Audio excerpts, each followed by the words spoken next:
Now to politics. The Obama administration announcing they will place more sanctions on Russia in retaliation of reports of Russians tampering with our election.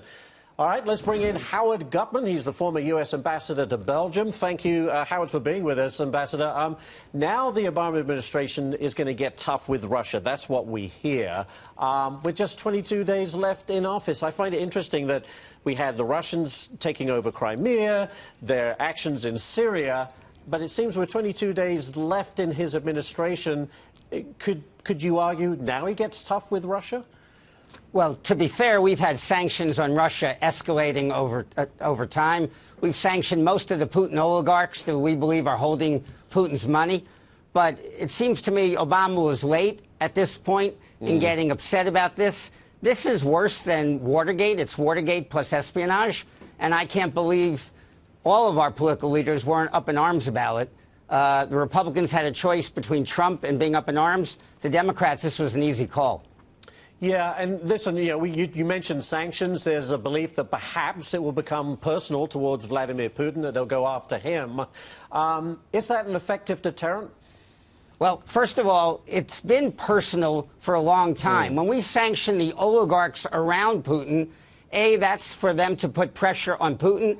And second, the theory, at least by Fortune and Forbes, is Putin holds most of his wealth in the hands of his friends. Officially, he's worth $500,000, and yet he's been listed as the third richest man in the world. So the sanctions go after him anyway, but that's the only way to deal with Russia. It is a democracy of one. Yeah, well, that's true. We'll be told, I guess, those things that will be, those steps such as sanctions that will be taking place, but I'm sure there's going to be other covert things that the U.S. can do. How disruptive can we be to Russia in retaliation?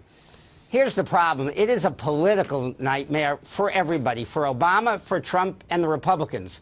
Obama, if he had a long leash to go ahead, could take serious cyber counterattacks, but he can't do anything that Trump might undo because that will emasculate Obama. On the other hand, if Trump tries to undo things, it would be akin to sort of Gerald Ford after Watergate coming in and saying, oh, the election's over, let's let bygones be bygones. We can't really put up with that either. So Obama's got to do what he thinks the Republicans will have his back on that will keep Trump from reversing it. All right. Let's change subjects. Israel. Secretary John Kerry making that speech yesterday reflecting the vision that the Obama administration has for the Middle East. He says Israel cannot be both democratic and Jewish. The Prime Minister of Israel, Benjamin Netanyahu, responding by saying that Kerry's speech was biased against Israel. Ambassador, what do you say? Look, I've known John Kerry for a long time, and I've talked to Barack Obama many times about Israel. If this was political or about legacy, they were, nearly committing Harry-Carry politically and legacy, but this is about substance. These two men have been dedicated for 8 years to achieving peace and security for Israel through a two-state solution, and Benjamin Netanyahu and Abbas as well have never been able to figure out how to agree to peace and get reelected. And that's been the fundamental problem, and Barack Obama wasn't going to leave office without doing something substantively.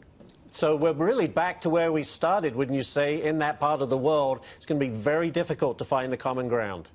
There's risk for everyone. There was risk for Obama. But let me explain. Benjamin Netanyahu risks, and he risks making Israel the Chris Christie. Leave their friends behind and put all their eggs with Donald Trump.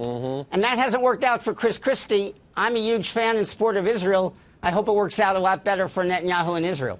Well, we'll find out. But thank you so much, Ambassador Gutman. We really appreciate it, as always. All the very best.